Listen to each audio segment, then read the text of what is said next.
Então vamos começar a ver América contra Israel, comparando os papéis de ambos no fim dos tempos. E faremos isso primeiramente assistindo a esse corte, e depois falaremos um pouco sobre ele. Vamos assistir tudo de uma vez e depois voltaremos e pararemos em alguns pontos ao longo do caminho para destacar certas coisas. Aí nós vamos analisar e dividir em 3 ou 4 pontos importantes sobre por que a América de fato não vai cair, como estamos ouvindo muitos dizerem. E também veremos por que a nação judaica, assim como o Terceiro Templo, não vai desempenhar o papel que tantos evangélicos e judeus acham que vão desempenhar. Espero que isso esclareça um pouco as coisas. O irmão Andrew vai nos conduzir através de alguns aspectos do estudo da Bíblia para que possamos realmente pontuar alguns dos erros que costumamos ouvir por aí. Muito bem. Esse homem é o Robert Jeffress.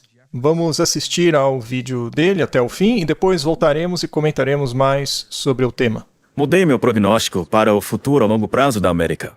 O colapso da América é inevitável. E não há nada que possamos fazer para evitar esse colapso final.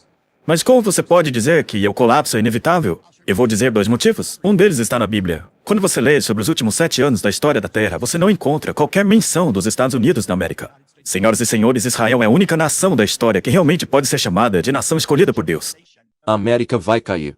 E não há dúvida sobre isso. É uma questão de quando. Será rápido e repentino. Assim será a queda da América. Será um desaparecimento rápido e repentino. E, segundo o verso 21, ela não será mais vista. Então, quando a América cair, ela nunca mais se recuperará. Nunca. Este será o fim da América como superpotência. A América tem que ser removida do seu pedestal e perder o seu status de única superpotência do mundo antes da vinda do Messias. Esta é a missão profética que foi confiada a Biden e que ele está executando perfeitamente, além de todas as expectativas. Veja, Washington. Deus está observando seu abuso contra Israel. Quando você deu ao Irã 6 bilhões e financiou Hamas, tornando possível esse massacre, eu lhe direi que você está trazendo o juízo de Deus sobre a nossa nação. O dia em que a América deixar de abençoar Israel será o dia em que Deus deixará de abençoar os Estados Unidos. Porque Deus vai exterminar todas as nações que odeiam os judeus da face da terra. É bom vocês saberem que os Estados Unidos, que é a Babilônia, vai queimar até o chão. Eu não estou tentando salvar a América, eu quero salvar os americanos. Não estou tentando salvar essa nação. Quando os Estados Unidos tremerem, vai tremer o mundo todo. Além do fato de eu ter dito isso várias vezes, ainda há profecias, sinais claros de que os Estados Unidos está acabado. O grande Estados Unidos da América está acabado, fechando suas portas. E por quê? Ora, porque o Messias tem que vir. Então, o reino de Edom tem que acabar. Uma das maneiras de provocar o colapso de uma nação é provocar o colapso de sua economia. Outra maneira é enviá-la para a guerra. Uma nação pode perder sua glória por causa da guerra. Foi assim com os babilônios, os persas. Não foi com os romanos porque eles se dividiram em muitos países. E quem está errado hoje? Europa e Estados Unidos. Os rabinos dizem que antes do Messias haveria muitas guerras. Elas trarão o colapso de Edom. Não somente a economia será arruinada, mas muitas pessoas morrerão por causa das guerras.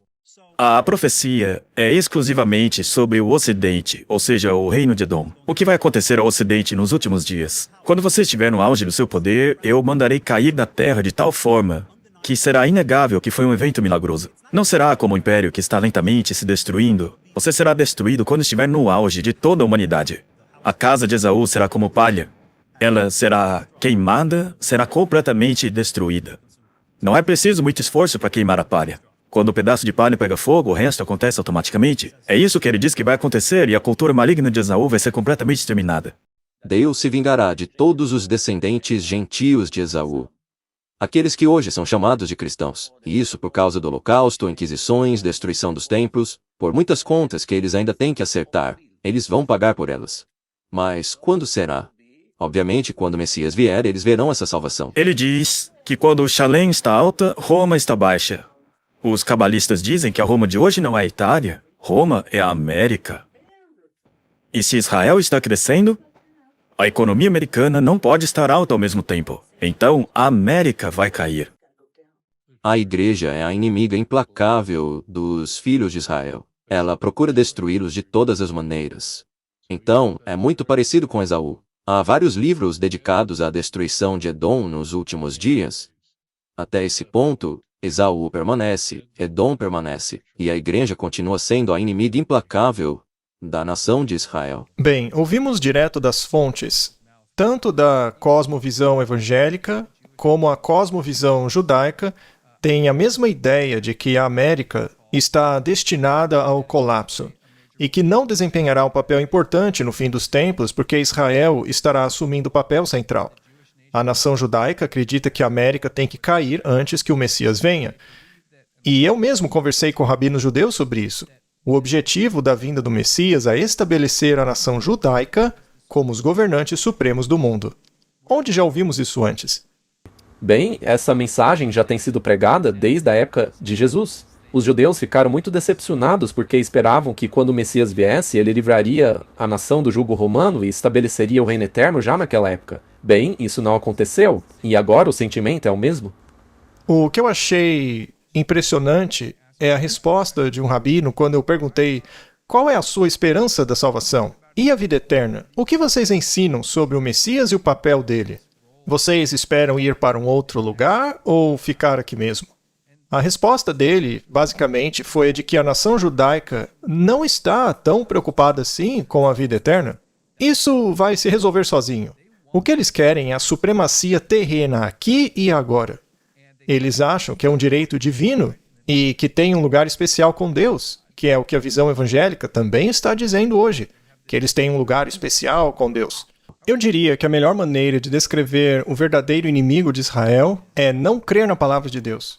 É utilizar fontes extra-bíblicas escritas por homens que dizem algo contrário ao que diz a palavra de Deus. Se há algo que é inimigo de Deus, é não crer em Deus, porque ele considera a crença e a confiança em sua palavra justiça.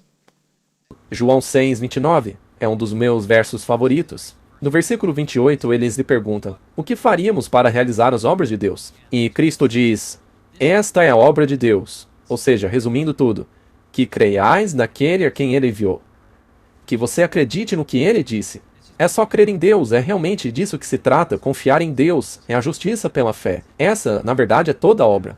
Agora vamos nos aprofundar ainda mais. Faremos um apanhado geral de alguns pontos e também iremos expandir à medida que abordamos algumas destas coisas. A Bíblia nos apresenta os dois papéis para os Estados Unidos e Israel. E se pudermos estabelecer hoje que o que a Bíblia diz não está de acordo com o que aqueles homens disseram, eu diria que o nosso objetivo foi cumprido. Os evangélicos e o mundo judaico, eles estão alinhados de muitas maneiras, ainda que por razões diferentes. Bom, aqui o mundo judaico espera o Messias para estabelecer a nação judaica como a nação suprema na Terra.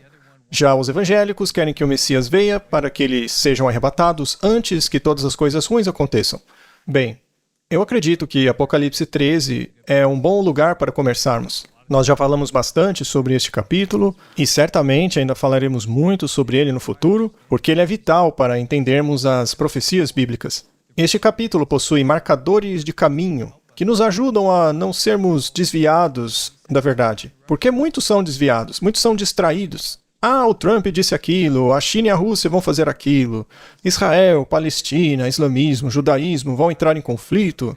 Então temos muitas coisas sendo ditas por aí. Mas ainda que tudo isso aconteça, o que importa é o que diz a palavra de Deus. Temos que conseguir identificar a verdade da contrafação. E uma das grandes dificuldades é que o diabo é tão sofisticado que ele pode fazer parecer que a versão falsa da profecia realmente esteja acontecendo, que Jerusalém está sendo agitada e os poderes estão em conflito, mas em última análise, o que importa é o que a palavra de Deus diz.